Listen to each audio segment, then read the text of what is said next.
Sejahtera untuk kita semua. Perkenalkan, nama saya Dibo Yosepandra Pratama Sitanggang.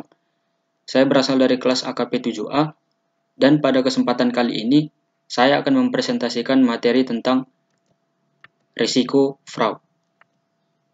Sebelum kita bahas tentang apa itu risiko fraud, kita harus terlebih dahulu mengetahui fraud itu sendiri. Fraud itu merupakan suatu kecurangan atau tindakan yang dilakukan secara sengaja untuk tujuan pribadi atau kelompok, di mana tindakan yang disengaja tersebut telah menyebabkan kerugian bagi pihak tertentu atau instansi tertentu. Dalam kata fraud itu sendiri, dapat diartikan dengan berbagai makna yang terkandung di dalamnya, seperti fraud itu bisa juga kecurangan, kebohongan, penipuan, kejahatan, manipulasi data, rekayasa informasi, mengubah opini dengan pemutarbalikan fakta yang ada, menghilangkan barang bukti secara sengaja. Kemudian kita masuk ke risiko fraud. Risiko fraud adalah risiko yang dialami oleh suatu perusahaan atau institusi karena faktor terjadinya tindakan fraud atau kecurangan yang disengaja, baik kerugian yang bersifat materi maupun non-materi, di mana kerugian materi diukur dari segi finansial, dan kerugian untuk non-material menyangkut dengan kerugian yang bersifat non-keuangan, seperti menurunnya kepercayaan publik pada perusahaan. Bentuk-bentuk fraud, yang pertama ada intentional error. Intentional error ini adalah kekeliruan yang bisa disengaja dengan tujuan untuk menguntungkan diri sendiri dalam bentuk window dressing atau merekayasa laporan keuangan supaya lebih terlihat lebih baik agar lebih mudah mendapatkan kredit dari bank. Dan cek kiting atau saldo rekening bank ditampilkan lebih besar sehingga rasio lancar terlihat lebih baik. Kemudian bentuk yang kedua adalah unintentional error. Kecurangan yang terjadi secara tidak sengaja atau kesalahan manusiawi. Misalnya, salah menjumlah atau penerapan standar akuntansi yang salah karena ketidaktahuan. Bentuk yang ketiga adalah collusion. Collusion ini adalah kecurangan yang dilakukan oleh lebih dari satu orang dengan cara bekerja sama dengan tujuan untuk menguntungkan orang-orang tersebut. Biasanya merugikan perusahaan atau pihak ketiga. Yang keempat, ada intentional misrepresentation. Artinya adalah memberi saran bahwa sesuatu itu benar, padahal itu salah, oleh seseorang yang mengetahui bahwa hal itu salah. Yang kelima adalah negligent misrepresentation. Artinya, pernyataan bahwa hal itu salah oleh seseorang yang tidak mempunyai dasar yang kuat untuk menyatakan bahwa hal itu betul atau benar. Bentuk yang keenam adalah employee fraud. Employee fraud ini merupakan kecurangan yang dilakukan pegawai untuk menguntungkan dirinya sendiri. Bentuk yang ketujuh adalah manajemen fraud. Manajemen fraud adalah kecurangan yang dilakukan oleh manajemen sehingga merugikan pihak lain. Yang kedelapan, organized crime. Organized crime ini adalah kejahatan yang terorganisasi, misalnya pemalsuan kartu kredit. Kemudian ada pengiriman barang yang melebihi atau kurang dari yang seharusnya, di mana si pelaksana akan mendapatkan 10%. Bentuk yang kesembilan adalah computer crime. Kejahatan dengan memanfaatkan teknologi komputer, sehingga si pelaku bisa mentransfer dana dari rekening orang lain ke rekeningnya sendiri. Yang ke-10 adalah white collar crime.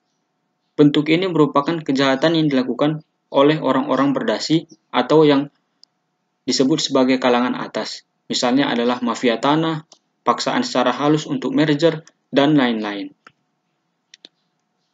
Karakteristik kecurangan fraud. Karakteristik kecurangan fraud, jika dilihat dari pelaku fraud, ada dua. Yang pertama adalah oleh pihak perusahaan, yaitu manajemen untuk kepentingan perusahaan. Salah saja yang timbul karena kecurangan fraud pelaporan keuangan adalah kecurangan pelaporan keuangan itu biasanya dilakukan karena adanya dorongan dan ekspektasi terhadap prestasi kerja manajemen. Salah saja yang timbul karena kecurangan terhadap pelaporan keuangan lebih dikenal dengan istilah irregularities atau ketidakberesan.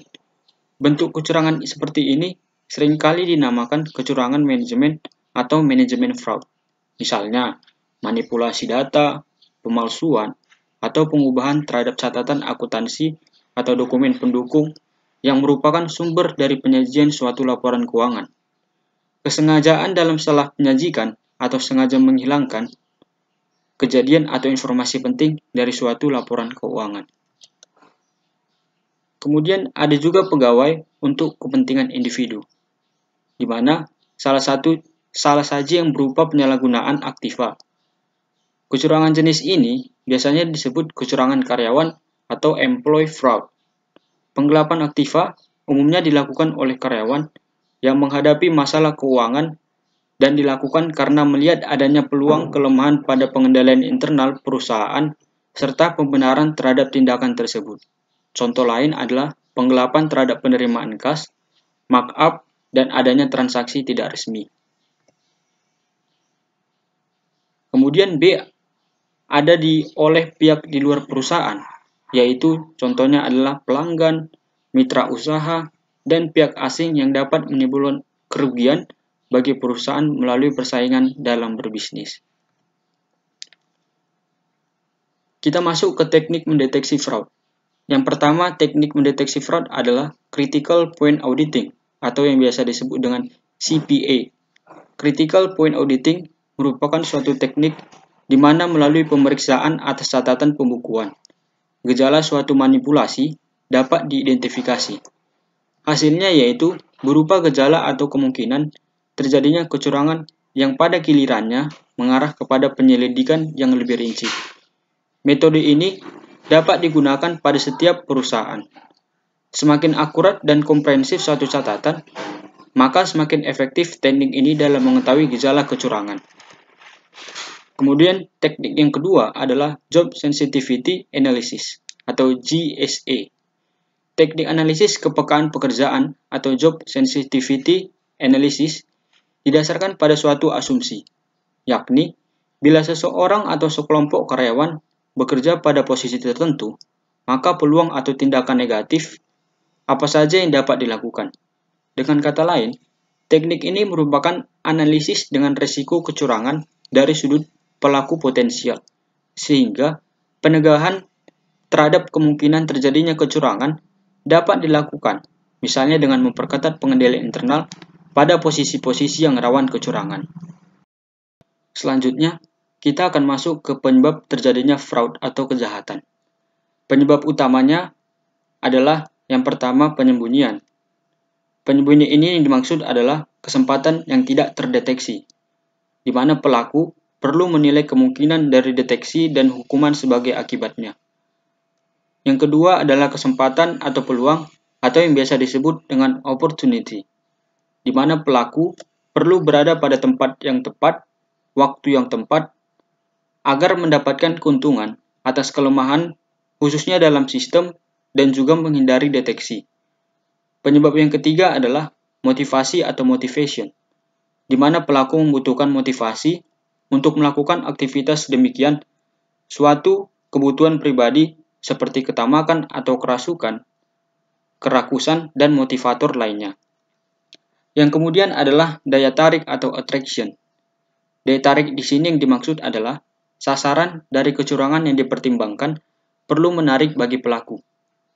Yang kelima, keberhasilan atau sukses, di mana pelaku perlu menilai peluang berhasil yang dapat diukur baik menghindari penuntutan atau deteksi. Penyebab yang kedua dalam hal sekunder, di mana yang pertama dalam hal sekunder adalah hubungan antara pemberi kerja atau pekerja yang jelek, di mana maksud di sini adalah saling kepercayaan dan penghargaan telah gagal. Pelaku dapat mengemukakan alasan bahwa kecurangan hanya menjadi kewajibannya. Penyebab yang kedua adalah pembalasan dendam atau revenge. Ketidaksukaan yang hebat terhadap organisasi dapat mengakibatkan pelaku berusaha merugikan organisasi tersebut. Yang ketiga adalah tantangan atau challenge. Karyawan yang bosan dengan lingkungan kerja, mereka dapat mencari stimulasi dengan berusaha untuk memukul sistem, sehingga mendapatkan suatu arti pencapaian atau sense of achievement atau pembebasan frustasi atau relief of frustration. Setelah kita mempelajari penyebab fraud, maka kita akan membahas tentang cara mencegah risiko fraud. Yang pertama adalah tingkatkan pengendalian internal yang terdapat pada perusahaan. Yang kedua, lakukan seleksi pegawai secara ketat, gunakan jasa psikolog, dan hindari nepotisme dalam penerimaan pegawai. Yang ketiga, tingkatkan keandalan internal audit departemen, antara lain dengan memberikan balas jasa yang menarik, memberikan perhatian yang cukup besar terhadap laporan mereka, mengharuskan internal auditor, melaksanakan continuing professional education. Yang keempat, berikan imbalan yang memadai untuk seluruh pegawai, timbulkan sense of belonging di antara pegawai. Yang kelima, lakukan rotation of duties dan wajibkan para pegawai untuk menggunakan hak cuti mereka. Yang keenam, berikan sanksi yang tegas kepada mereka yang melakukan kecurangan dan berikan penghargaan kepada mereka yang berprestasi. Yang ketujuh, tumbuhkanlah suasana keterbukaan di dalam perusahaan. Yang kedelapan, manajemen harus memberikan contoh dengan bertindak jujur, adil, dan bersih. Yang kesembilan adalah buat kebijakan tertulis mengenai fair dealing. Risiko fraud pada bagian keuangan dan tugas audit seorang audit internal.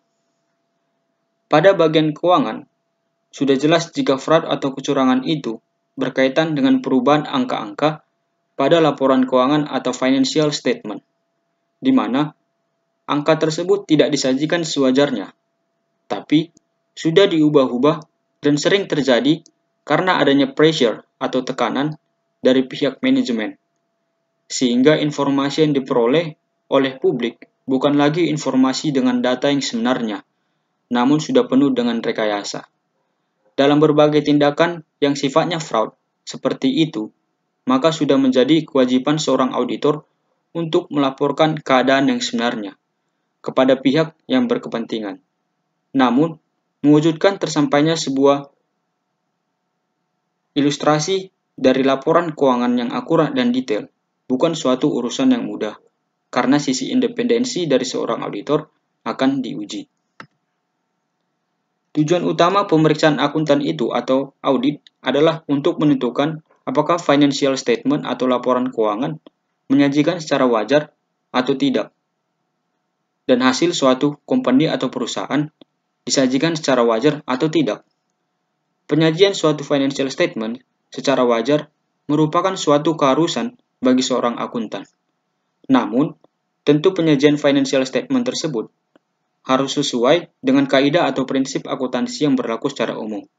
Maka untuk mewujudkan keadaan seperti itu, segala sesuatu yang menyangkut informasi keuangan yang dibutuhkan harus disajikan dengan jelas dan baik, atau dengan kata lain dengan cermat dan teliti, seperti menyangkut pemeriksaan transaksi dan saldo substansi, agar tidak terjadi atau terbentuk suatu informasi yang keliru.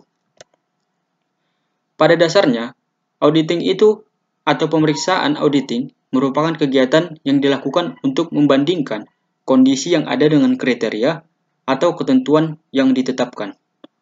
Prosedur untuk mengoreksi kesalahan, di sini saya berikan satu contoh tentang prosedur untuk mengoreksi kesalahan.